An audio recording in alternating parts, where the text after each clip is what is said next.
a vivir confiadamente. El libro de Judas, vamos al libro de Judas, vamos a seguir este estudio y vamos a estar hoy hablando sobre ese tema, sentados a la mesa. Es el título también del mensaje en esta descripción del libro de Judas. Estamos ya en el versículo, empezaremos en el 8, pero estamos en el 11. Y vamos a leerlo y nos encomendaremos al Señor en oración también. Judas capítulo 8, no obstante, de la misma manera también estos soñadores mancillan la carne, rechazan la autoridad y blasfeman de las potestades superiores. Pero cuando el arcángel Miguel contendía con el diablo, disputando por el cuerpo de Moisés, no se atrevió a proferir juicio de maldición contra él, sino que dijo: el Señor te reprenda. Pero estos blasfeman de cuantas cosas no conocen, y en las que por naturaleza conocen, se corrompen como animales irracionales. Ay de ellos, porque han seguido el camino de Caín, y se lanzaron por lucro en el error de Balaam, y perecieron en la contradicción de Coré. Estos son manchas en vuestros ágapes, que comiendo impúdicamente con vosotros, se apacientan a sí mismos, nubes sin aguas, llevadas de acá para allá por los vientos, árboles otoñales sin fruto, 2 veces muertos y desarraigados. Fieras ondas del mar que espuman su propia vergüenza, estrellas errantes para las cuales están reservados eternamente la oscuridad de las tinieblas. Vamos a orar. Señor, tu palabra nos da vida, nos da esperanza, Padre, nos da seguridad. Pero también tu palabra nos exhorta y nos advierte. Y a veces nos habla de una manera clara y dura porque es necesario que escuchemos incluso la severidad de Dios juzgando el pecado del mundo. Y hoy, Padre, al hablar de la epístola de Judas y cómo tu venida se acerca, te pido, Señor, que tú me des discernimiento, guía de tu Santo Espíritu, poder de lo alto, para no ser yo quien hable, sino realmente tu Santo Espíritu a nuestros corazones. Guíanos, Padre, lo necesitamos. Te lo pedimos en el nombre del Señor Jesucristo. Amén. La epístola de Judas, los hechos de los apóstatas. Hoy en día estamos viviendo en unos momentos muy cruciales y de verdad quiero enfatizarlo más y más, donde el Señor está viniendo. No tengo ninguna duda de ello. Lo que está viendo nuestra generación nunca antes en la historia de la humanidad se había visto. Si nosotros desde la iglesia no lo dijéramos, no lo anunciáramos, estaríamos totalmente equivocados. Ahora, depende de cada uno de nosotros el entendimiento espiritual de estas cosas que estoy hablando y si estamos realmente preparados para su venida. ¿Anheláis que el Señor venga? ¿Estáis expectantes? ¿Verdad que sí? Entonces es importante que nuestro corazón entienda que si el Señor viene este año, ya no digo este mes, tenemos poco tiempo. Y hay una urgencia en nuestros corazones para entender estas verdades espirituales que no solamente desde la iglesia de Castellbisbal se están diciendo, no somos los únicos. Hay muchísimos hermanos que están despertando a esta gran realidad que el tiempo de su venida se acerca. Y en estas características el libro de Judas nos está advirtiendo de los problemas de esta última generación. Hoy vamos a estar hablando de algo que ha sido el espíritu del anticristo ya desde los tiempos de Caín en adelante.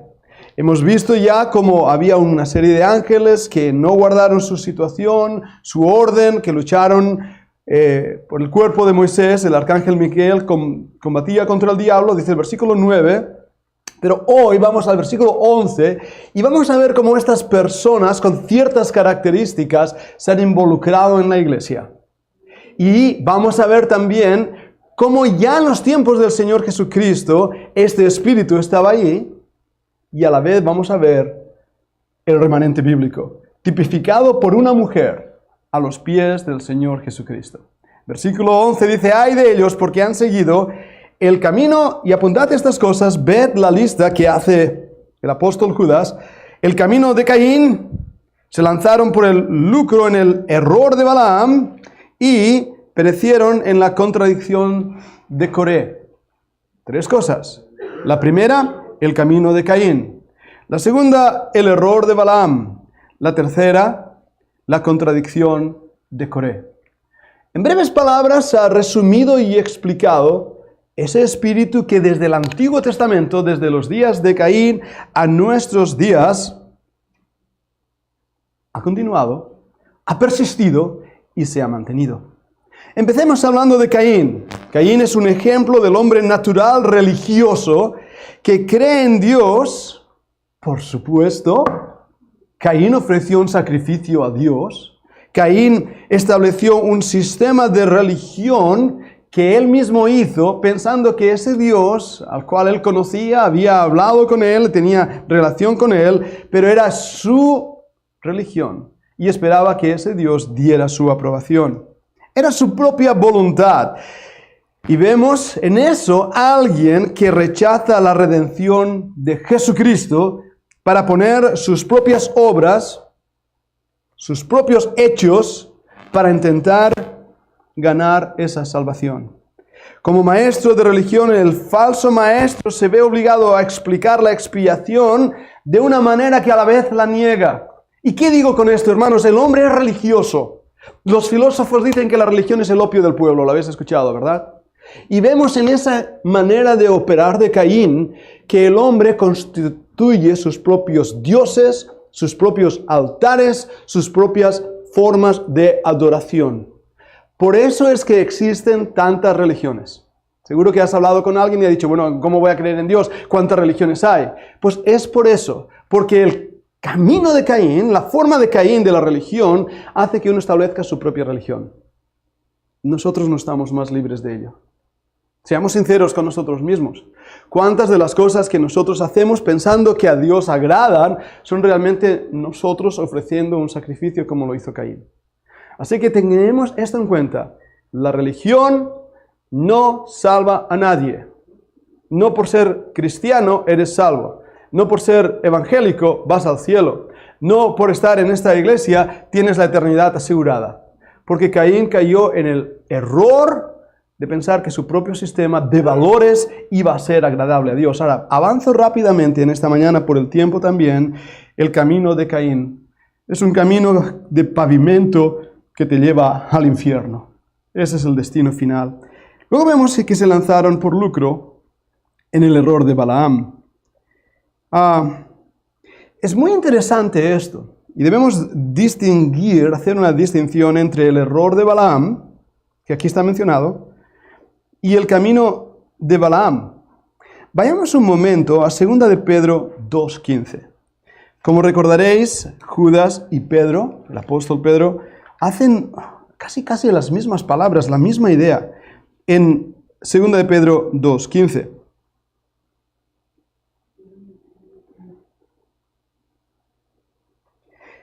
Han dejado el camino recto y se han extraviado siguiendo el camino de Balaam, hijo de Beor, el cual amó el premio de la maldad.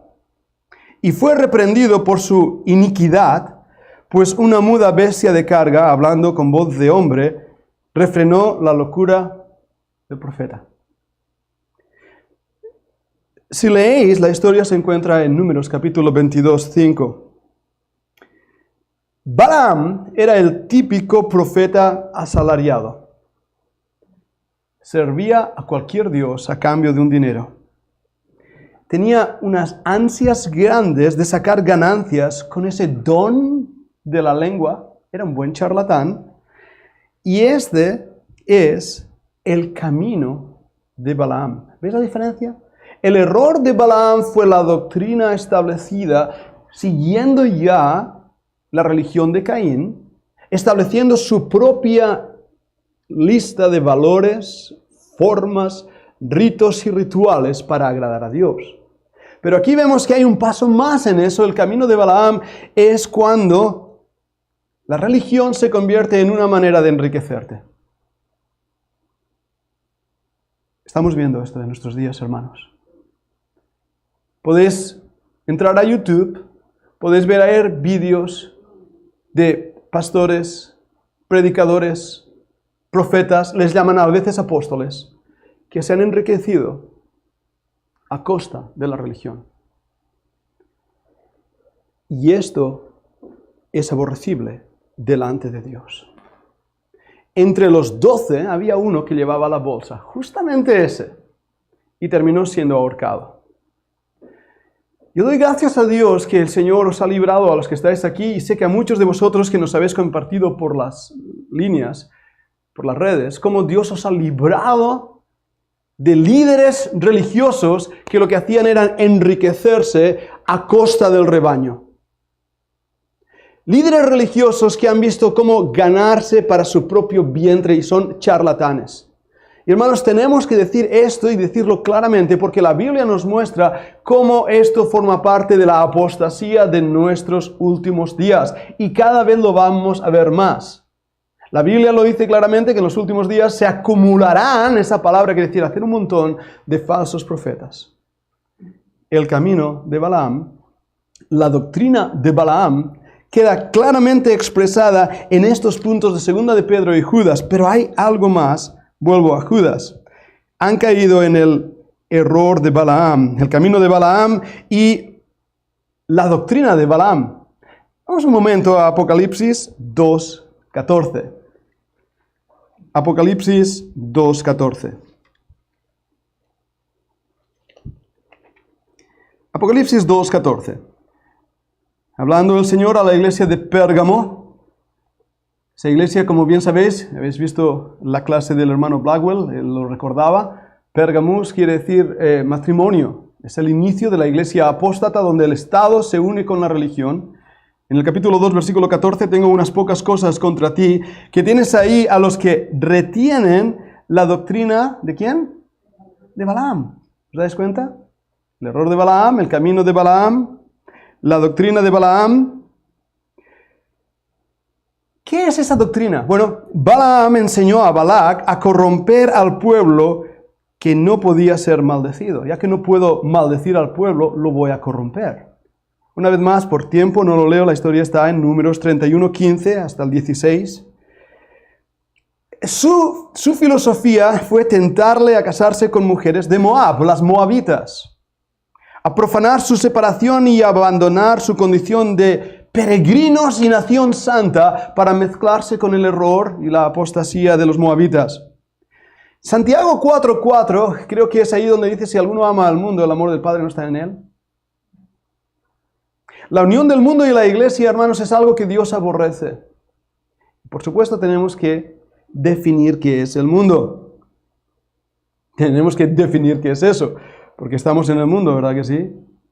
Y creo que todos sois mundanos, y río al usar esa palabra, quiere decir habitantes del planeta Tierra. Pero cuando hablamos de el mundo en las Escrituras y con esta definición, tenemos que entender que el mundo es esa sociedad cuyos valores, filosofía, manera de comportarse, no es según Dios y la Escritura, sino según el príncipe de este mundo, el mismo diablo, Satanás. Y hermanos, Dios nos libró de la esclavitud del mundo para hacernos siervos de Dios. Pero la doctrina de Balaam es la que hace que la iglesia del Señor Jesucristo, que ha sido llamada a una vida de santidad y consagración, sea mezclada con el paganismo, el ritualismo, la religiosidad de Balaam, pensando que eso agrada a Dios. Ahora, estoy yendo con cuidado incluso al hablar de la santidad, porque es que hemos caído en un error grande que ha hecho muchísimo daño a miles de personas. Y nos da miedo hablar de ello. Y Dios me dé de su gracia para poder hablar de ello. Porque pensamos que la santidad son valores externos de manera de vivir. Y estamos contentos con ello. Pero hermanos, la santidad quiere decir ser apartados para los usos de Dios. Eso es lo que es la santidad. Y que el Señor Jesucristo sea visto en mí, en mi carácter, en mi manera de ser. Que sea yo transformado para que el Espíritu Santo controle mi vida. Y cuando el Espíritu Santo hace eso, el fruto del Espíritu se va a ver en mi vida. Ayer yo pasé por delante de una congregación. Justamente paró mi vehículo delante en el semáforo, giré, ostras, qué bien vestidos que iban. Intocables, intachables, les vi dándose la mano, saludando. Dije, wow, qué interesante. Pero esa congregación que yo vi ayer enseña que Cristo no es Dios, enseña que no existe el infierno, enseña que son los 144.000 señalados son ellos, de la Torre del Vigía, en Brooklyn, New York. Enseña un montón de cosas que la Biblia no enseña. Y la hipocresía espiritual que ellos muestran, de un código de valores éticos muy buenos, nada a comentar con ellos, pero una vida corrupta porque han seguido el camino, la doctrina de Balaam. Y lo que a mí más me entristece es ver que esas personas sinceras, porque son sinceras, y algunos conocéis, algunos de ellos, ya sabéis a quiénes me estoy refiriendo, a veces para disminuir el término les llamamos TJs, son personas sinceras, pero están yendo sinceramente al infierno. Y hermanos, eso es muy triste.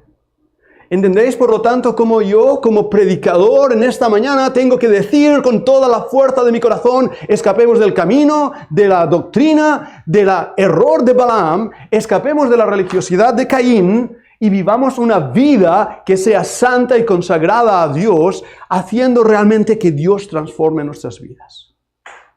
Y ahí se va a mostrar fruto.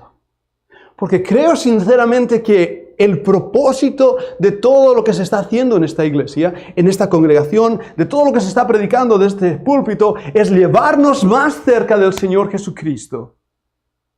Pero hay gente que se ha ofendido por ello.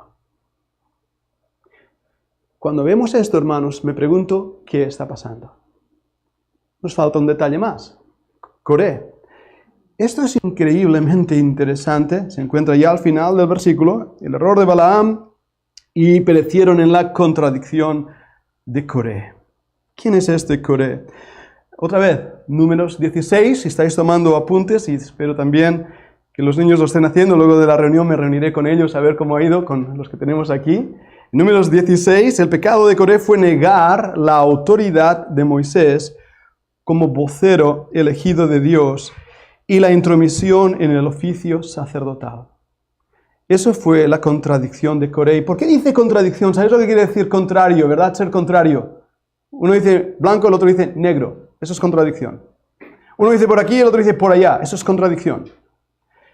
Igual que Caín, Coré determinó un sistema nuevo de religión. Quemó incienso. Intentó establecerse a él como sacerdote. Coré, la Biblia nos narra cómo la tierra los engulló. Fue castigado.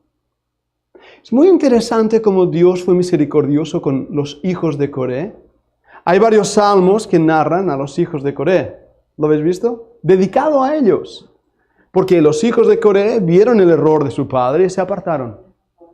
Pero hermanos, la contradicción de Coré fue oponerse al liderazgo de Moisés. Ahora, no voy a ser astuto como algunos que utilizan el poder del pastor para decir, hey, tenéis que obedecerme a mí, yo soy el que Dios ha puesto, yo soy el ungido de Jehová. Si escucháis esto, hermanos, esa persona está en la contradicción de Coré.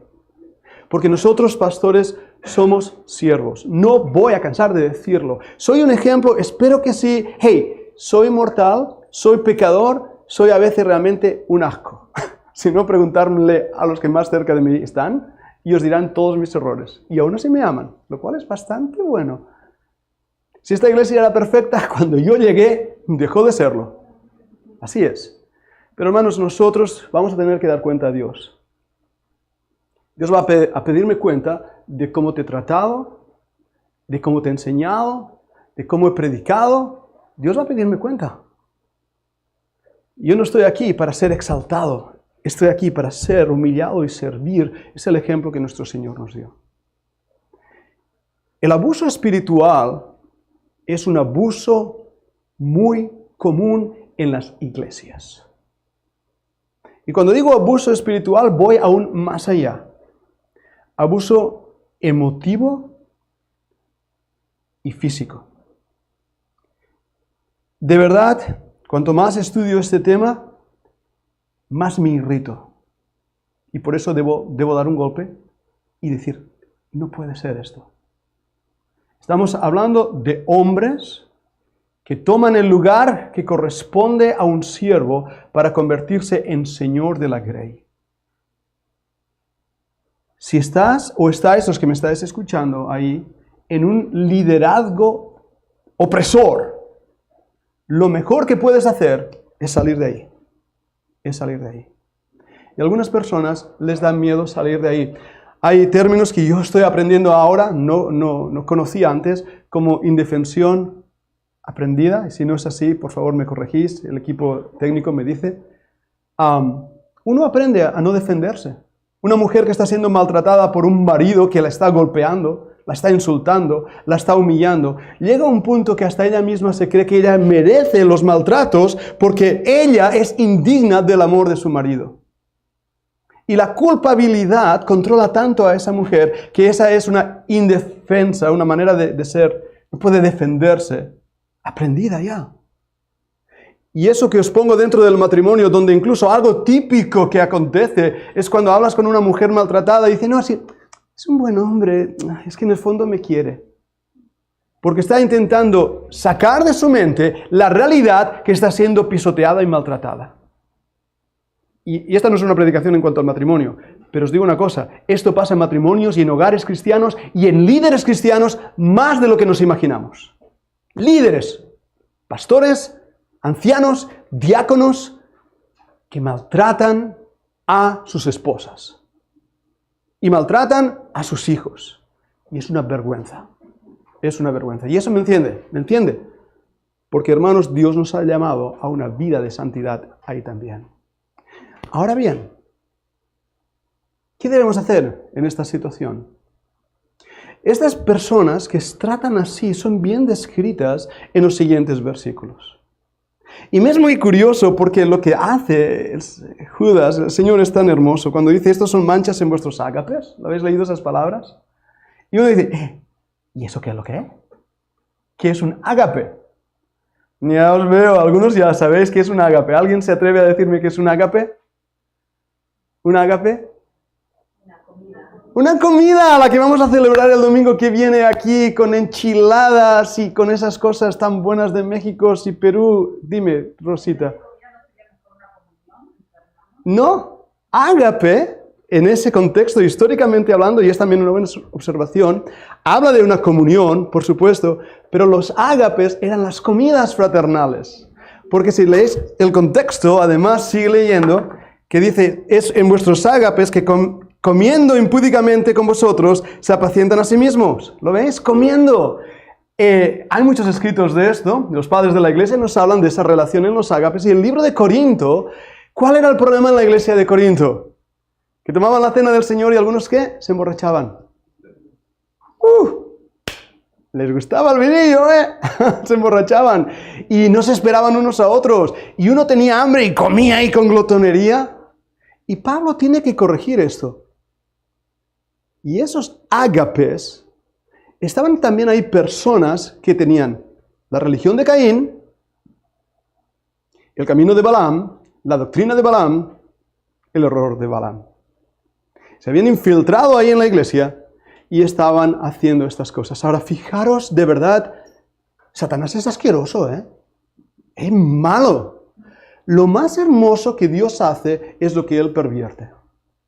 Porque esas comidas tenían que crear una comunión, unión. Tenían que crear un amor, un compañerismo. Y los varones, cuando hacemos, ahora hace tiempo que no hacemos esas parrilladas, esa carne, ¡buah! Lo sabemos. Manuel, si estás en el camión, di aleluya, amén, porque eres nuestro cocinero. ¿Verdad que sí? Ese tiempo de comunión. ¿Y qué hace Satanás? Lo destruye. Sabotaje total. Destrucción de la esperanza y el gozo. Hermanos, tenemos que darnos cuenta que esto es lo que estamos viviendo.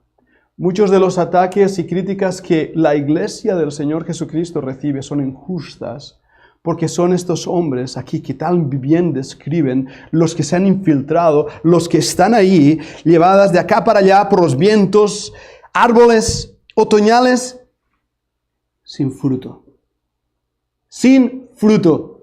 La clave de ver dónde estamos es el fruto en la vida cristiana.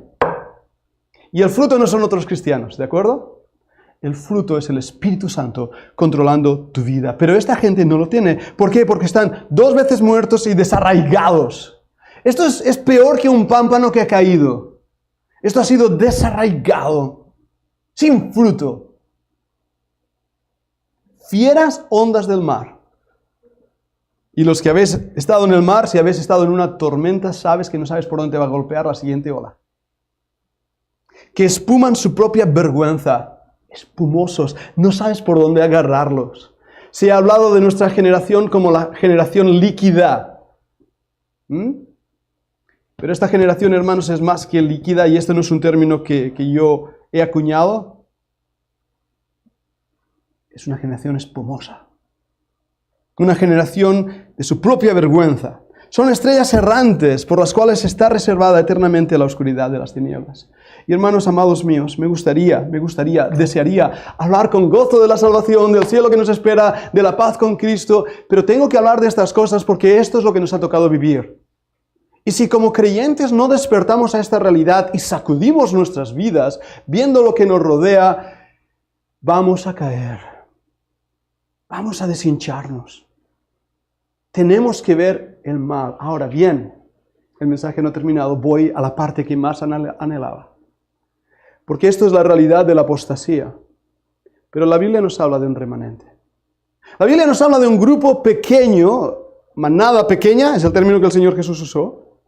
La palabra remanente quiere decir en hebreo, y hay varias palabras para ello, lo que ha sobrado. No quiere decir la crème de la crème, ¿de acuerdo? Sino un grupo pequeño. Cuando vemos y estudiamos la Escritura, descubrimos que son pocos. Son pocos los que llegan a la vida eterna. Ahora, todos tienen la oportunidad. Yo no creo como el calvinismo cree que Dios crea soberanamente y da vida a un montón de personas con el único objetivo de enviarlas al infierno por su decreto y gozarse en ello. Eso sería un Dios cruel y un Dios impío. Y Dios da a todas las personas la oportunidad de creer.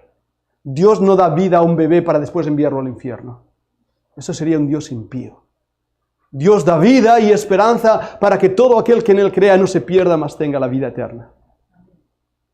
Ahora, una vez hemos creído, ¿cómo nos vamos a comportar?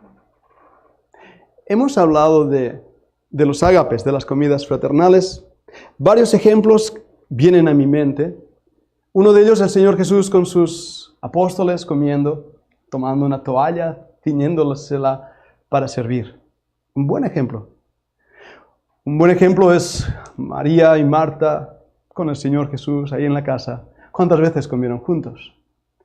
Pero hay un ejemplo que además los que seguís el grupo internacional lo hemos estado estudiando durante toda la semana y sé que algunos no lo seguís, entonces lo que yo voy a enseñar tal vez sea nuevo para algunos, para otros lo habéis escuchado durante la semana.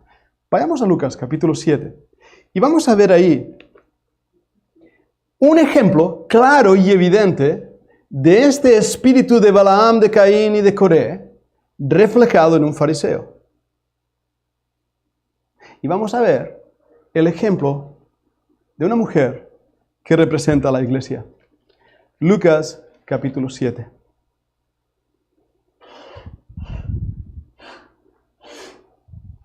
Vamos al versículo 36. Lucas 7, 36. Uno de los fariseos rogó a Jesús que comiese con él, sentado a la mesa con el maestro. ¡Qué gran privilegio! Y habiendo entrado en casa del fariseo, se sentó a la mesa. ¡Qué gran honor!, ¿no creéis? El Señor está sentado en un ágape, en una comida fraternal.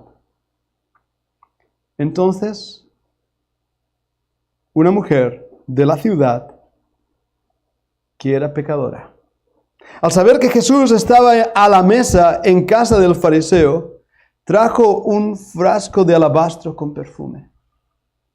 Y estando detrás de él a sus pies, llorando, comenzó a regar con lágrimas sus pies y los enjuagaba con sus cabellos y besaba sus pies y los ungía con el perfume.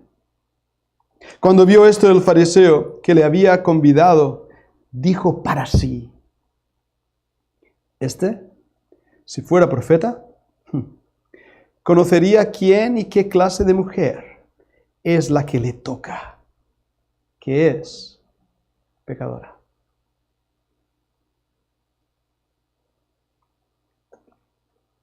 Un fariseo que representa el error de Caín, Balaam y Coré. Una mujer que representa, espero, a cada uno de nosotros. El fariseo se siente bien seguro en él mismo, en su poder, en su autojustificación, en su limpieza moral. Él probablemente conoce bien la Torá. Seguramente ya ha leído los escritos de los grandes rabinos que dan forma a su pensamiento. Es un hombre perfectamente instruido en lo que debes y no debes, en lo como debes ser. Y tiene este gran privilegio de este maestro, que es seguido por miles de personas, ser invitado a su mesa. ¿Os ponéis en escena?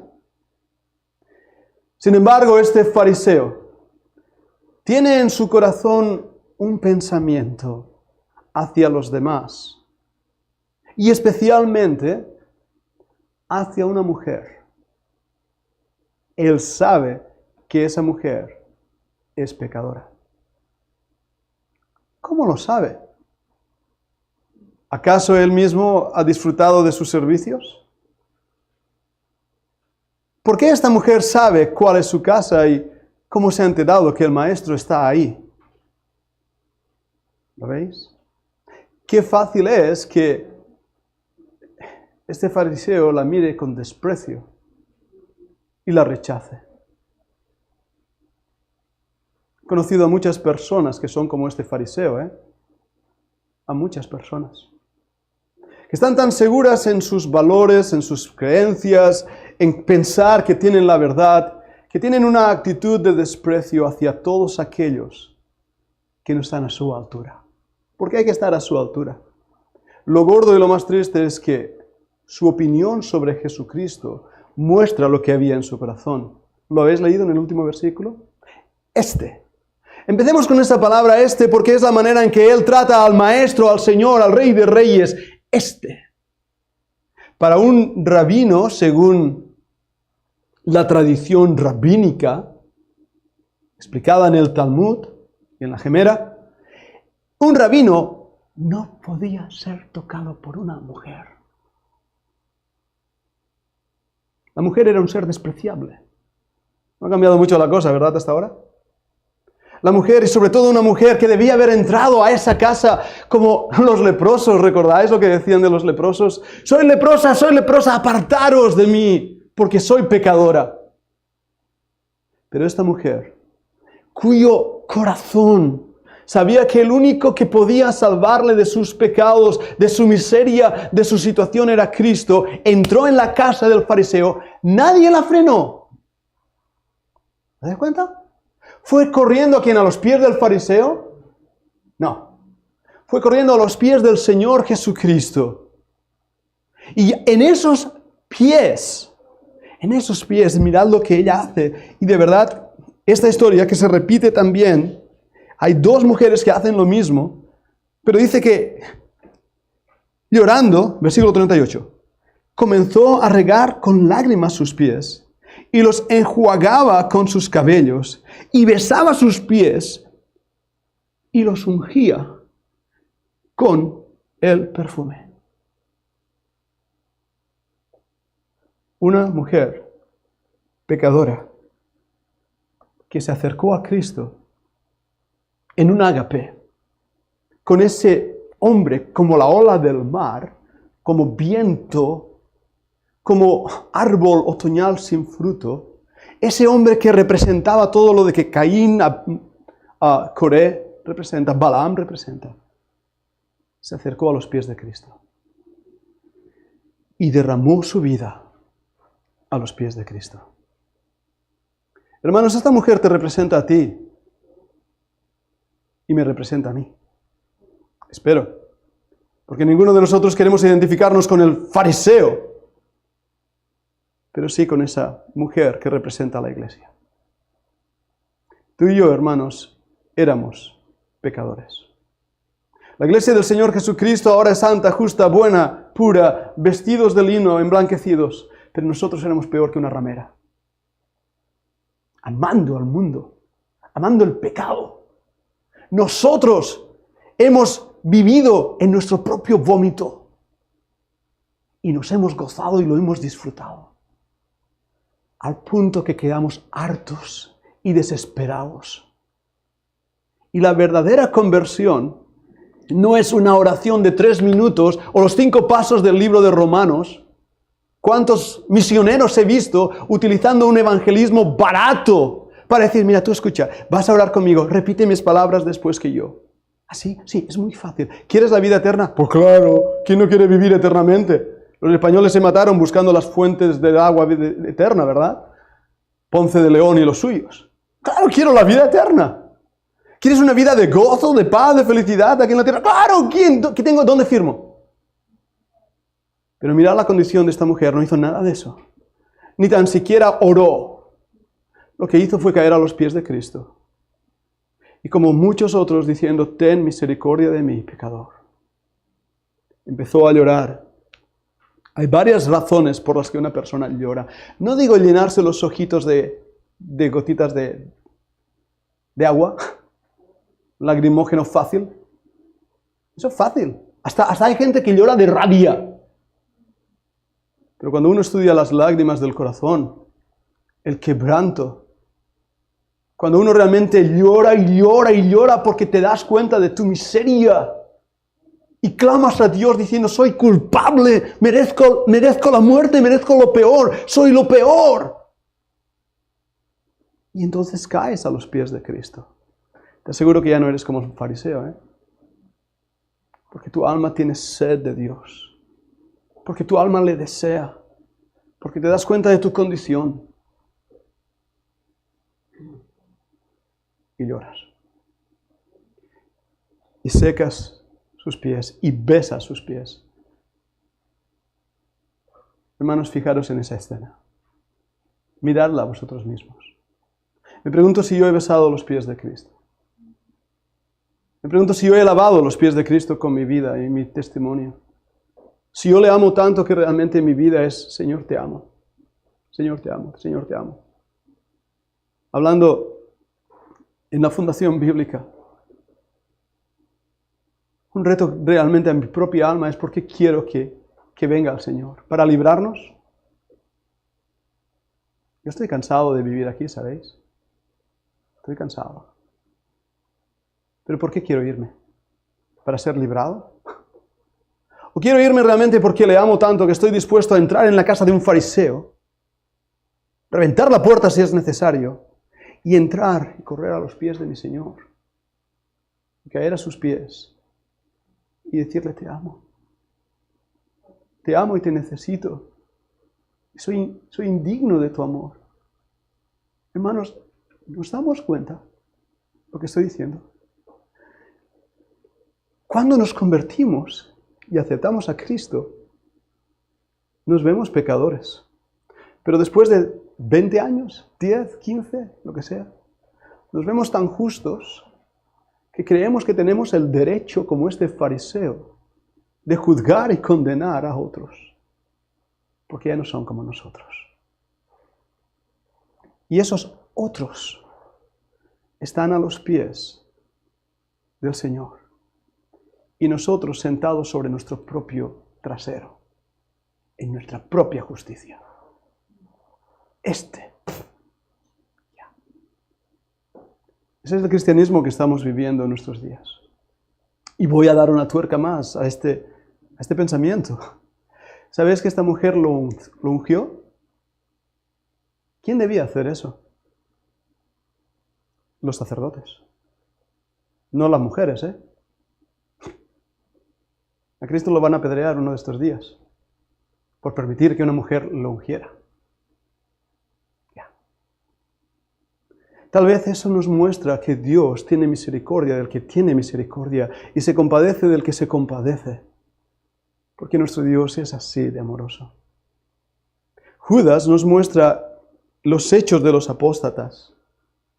Cristo nos muestra los hechos del remanente bíblico. Hermanos, yo quiero ser como esta mujer. Acercándome a los pies del Señor ahora, hoy, diciendo, Señor, tú no tardas en venir. Y voy tal vez a quedar en ridículo, a que hablen mal de mí, a que me ataquen. Señor, a que sea vituperado. Pero déjame abrazar tus pies. Déjame besar tus pies. Déjame amarte. Porque cuando estoy contigo, estoy en el mejor lugar del universo. Mirad bien este contraste. Y como iglesia y remanente de Cristo, cada uno de vosotros hoy, en este momento, en este instante, acercaros al Señor. Besad sus pies. Llorad a sus pies. Confesad a sus pies. Sentiros indignos a sus pies. Y si caéis, caed en dirección a sus pies. Porque hoy es el día de salvación.